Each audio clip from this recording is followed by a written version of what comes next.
Dans la nuit de lundi à mardi, le site OVH de Strasbourg, donc l'hébergeur OVH, a été victime d'un incendie. Un incendie qui a ravagé plusieurs serveurs qui sont des data centers. Donc en gros, des serveurs qui contiennent de la data, des informations clients. On va parler dans cette vidéo d'une part des conséquences de cet incendie et d'autre part comment faire pour protéger ton business. On voit tout ça juste après l'intro. Comme d'habitude, si tu aimes le contenu que je te présente sur la chaîne, pense à cliquer sur le bouton j'aime, à partager cette vidéo et à t'abonner si ce n'est pas encore fait. Et si tu veux savoir comment j'ai fait à mes débuts pour gagner 1000 € par mois en travaillant 1 heure par jour seulement, il te suffit de cliquer sur le premier lien que tu vas trouver dans la description de cette vidéo. On se retrouve tout de suite après l'intro. À tout de suite.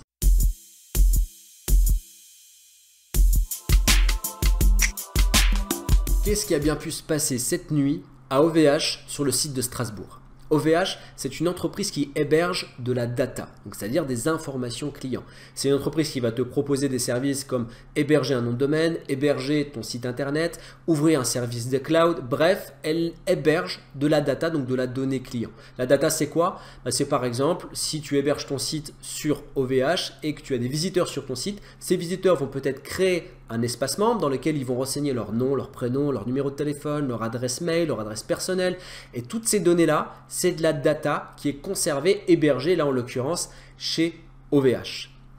Il y a eu un incendie sur le site de Strasbourg cette nuit, un incendie énorme qui a causé la destruction de plusieurs serveurs, de plusieurs salles de serveurs de data, donc des data centers. Les conséquences sont dramatiques d'un point de vue matériel. Heureusement, d'un point de vue humain, il n'y a aucune victime et c'est le principal. Par contre, du côté matériel, il va y avoir des conséquences dramatiques puisqu'il y a des entreprises qui fonctionnaient juste avec leur site internet, qui vendaient des produits, qui vendaient des services et qui aujourd'hui voient leur site, donc leur boutique en clair, fermée du jour au lendemain et voire peut-être leur data complètement supprimée. Donc on va commencer cette vidéo par voir les conséquences et qu'est-ce qui risque d'arriver pour les sites qui sont hébergés auprès d'OVH dans les prochains jours. Et ensuite, dans la deuxième partie de la vidéo, on va voir comment faire pour se prémunir de ce type d'événement dans ton business en ligne. Quel va être justement le lien entre cet événement, cet incendie sur OVH et le business en ligne. Donc premièrement, les conséquences, comme je l'ai dit, elles sont dramatiques puisqu'il y a des entreprises aujourd'hui qui fonctionnent qu'avec Internet et dont leur chiffre d'affaires principal est sur Internet. Si demain les portes d'un site ferment, derrière il n'y a plus de revenus. C'est le cas par exemple en ce moment de 5euros.com. 5euros.com, le site est en maintenance parce que justement il est hébergé chez OVH. Alors ils disent dessus qu'aucune donnée n'a été perdue. Je pense que c'est parce qu'ils sont en contact avec OVH et qu'ils ont pu leur donner des informations sur ça. Moi, je vais vous donner des informations concernant des salles de serveurs qui sont complètement réduites en centre et dont on ne récupérera jamais les données et la data client.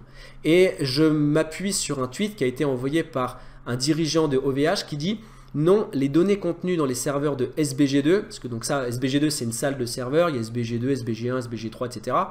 Et il dit que les données contenues dans les serveurs de SBG2 ne seront vraisemblablement pas récupérables. Donc, elles sont supprimées, complètement envolées.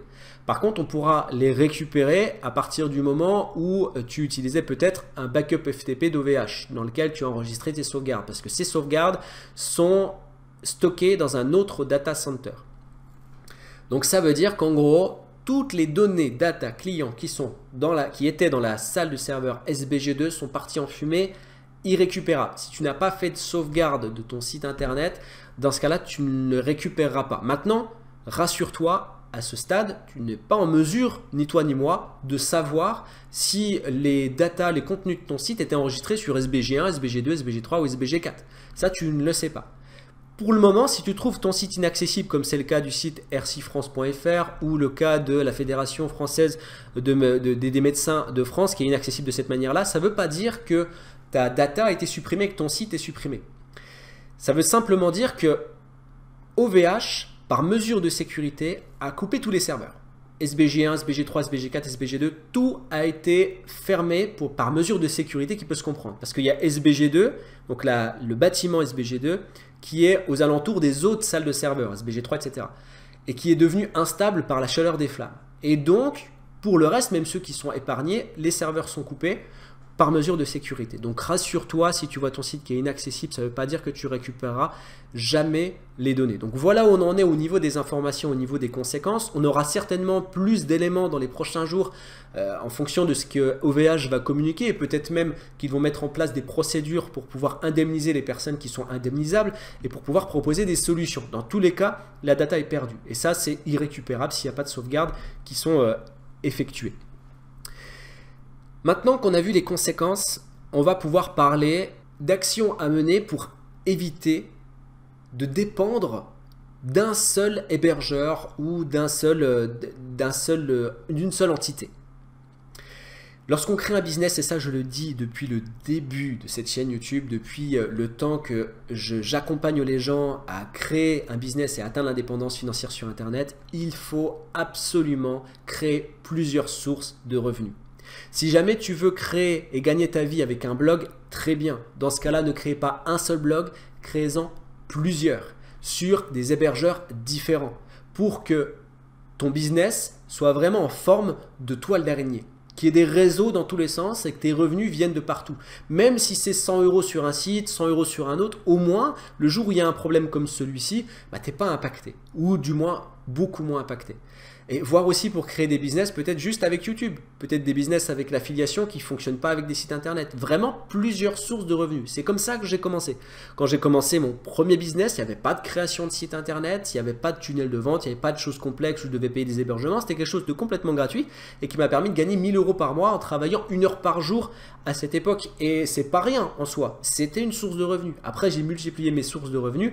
D'ailleurs, si tu veux savoir comment j'ai fait exactement, tu trouveras un lien juste en dessous de cette vidéo. C'est le premier lien. Clique dessus, inscris-toi. Si ton inscription est validée, tu rentreras dans un cercle un peu privé dans lequel tu trouveras différentes astuces, différentes méthodes inédites en France et aussi exclusives pour que tu puisses te lancer et diversifier tes revenus. Puisque c'est ça la clé. C'est la diversification des revenus. Alors, pour revenir à OVH, je ne suis pas directement impacté par OVH. Pourquoi? Parce que d'une part, j'ai diversifié mes revenus comme il doit être fait.